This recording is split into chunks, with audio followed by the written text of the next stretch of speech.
की जा रही है और ये शील्ड उन्हें याद दिलाएगी कि आज की शाम उन्होंने हमारा साथ दिया।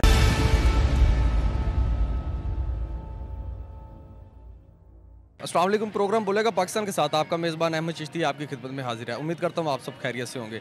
सबसे पहले तो मेरी तरफ से और मेरी तमाम टीम की जानिब से पाक पतन वालों को और अहले इस्लाम को ईद उल फितर की बहुत बहुत मुबारक हो। आज का हमारा जो प्रोग्राम है वो स्पेशली ईद के हवाले से ही होगा और हम पाक पतन शरीफ के अंदर बाबा फरीद पार्क रहमतुल्लाह अलैह अंदर के मौजूद हैं, जो डीसी पाक पतन ने अपनी काविशों से इसका इफ्तिताह किया है। और अभी हम पार्क के अंदर जाएंगे और आपको जो यहाँ पे लोग आए हुए हैं सैर व तफरी के लिए अपनी फैमिली के साथ, उनसे भी हम बात करेंगे कि उनको कैसा लग रहा है पार्क के अंदर आके। और जो यहाँ पे लोग हैं उनसे ये भी पूछेंगे कि जो पहले यहाँ पे कोई मौजूदा पार्क नहीं था पाक पतन के अंदर बच्चों की सैर व तफरी के लिए, तो अभी ये जो नया पार्क बना है इस हवाले से जो आवाम के रिव्यूज़ जो हैं वो क्या हैं।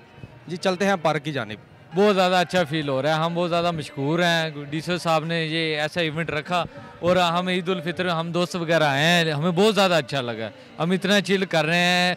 हमें डीसी साहब से रिक्वेस्ट है कि एक दो इवेंट और करे जो ईद उल अज़हा पे जो होना चाहिए और बहुत ज़्यादा, क्योंकि हम फैमिली मेम्बर भी हम यहाँ पे ला सके, क्योंकि पाक पतन में इस तरह की इवेंट नहीं है जो कि इन्हें हमें हमारी रिक्वेस्ट है कि ये वो लाएँ और जिससे ये एंजॉय वगैरह करें हमारी फैमिली। जी हमारे साथ यहाँ पे कुछ फैमिलीज़ भी मौजूद हैं, तो उनसे बात करेंगे कि उनको यहाँ पे आके कैसा लग रहा है। ये पाक पतन में फ़र्स्ट टाइम हुआ है ऐसा और बहुत अच्छा फील हो रहा है। यहाँ पर बहुत अच्छा लग रहा है। ये कवाली नाइट बहुत अच्छा है, सब कुछ बहुत अच्छा था। बस यहाँ पर जो माहौल मतलब लड़के वगैरह है ना, यहाँ पर वो नहीं होना चाहिए, बस सिर्फ फैमिलीज़ वगैरह को अलाउ करना चाहिए।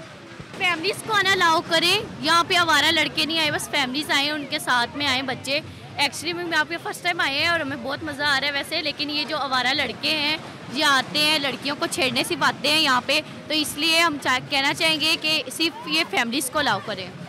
जी बिल्कुल, जैसा कि आपने जाना है ये हमारे साथ एक फैमिली मौजूद है, उनसे हमने बात किया तो उनका कहना था कि यहाँ पे जो लड़के आ रहे हैं विदाउट फैमिली के साथ नहीं आ रहे, तो जो इंतज़ामिया है डीसी पाक पतन साहब है उनको इसके खिलाफ फौरी एक्शन लेना चाहिए। पाक पतन के शहरियों को तफरीह के मौके फराहम करने के लिए ज़िले इंतजामिया की जानिब से रंगारंग ईद फेस्टिवल का एहतमाम किया गया, जिसमें शहरियों की बड़ी तादाद ने शिरकत की। पाक पतन शरीफ में बाबा फरीद रहमतुल्लाह अलैह पार्क का इफ्तिताह कमिश्नर साहिवाल शोएब इकबाल सैयद और डिप्टी कमिश्नर इम्तियाज अहमद खिची ने किया। फेस्टिवल में मुल्क के नामवर फनकारों ने फेस्टिवल में बलोची, सिंधी, कश्मीरी, गिलगत और सूफी रंगों की बहार के साथ पंजाबी रांझे की हीर के लिए वंजली बजाने के सुरों से हमकरार करवाया। मारूफ गुलकारों ने सुरीली आवाज़ों से शायकीन के दिल को मोह लिया और नाजरीन से खूब दाद वसूल की।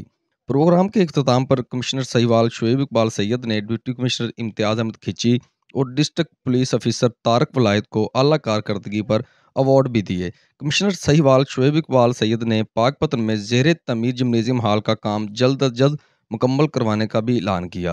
मैं जी पहले ही वादा कर चुका हूँ जिस हिसाब से इंशाल्लाह बशर्ते ज़िंदगी अल्लाह खैर करे मैं पूरी कोशिश करूँगा। मैंने इनसे कह दिया है कि आप स्कीम बनाएं, हम इंशाल्लाह लाहौर से भी बात करेंगे। मेरे पास जो फंड्स अवेलेबल हैं मैं भी इनके साथ शेयर करूँगा और डेफिनेटली पाक पतन वालों आप इत्मीनान रखें, इंशाल्लाह आपको जिम्नेजियम मिलेगा।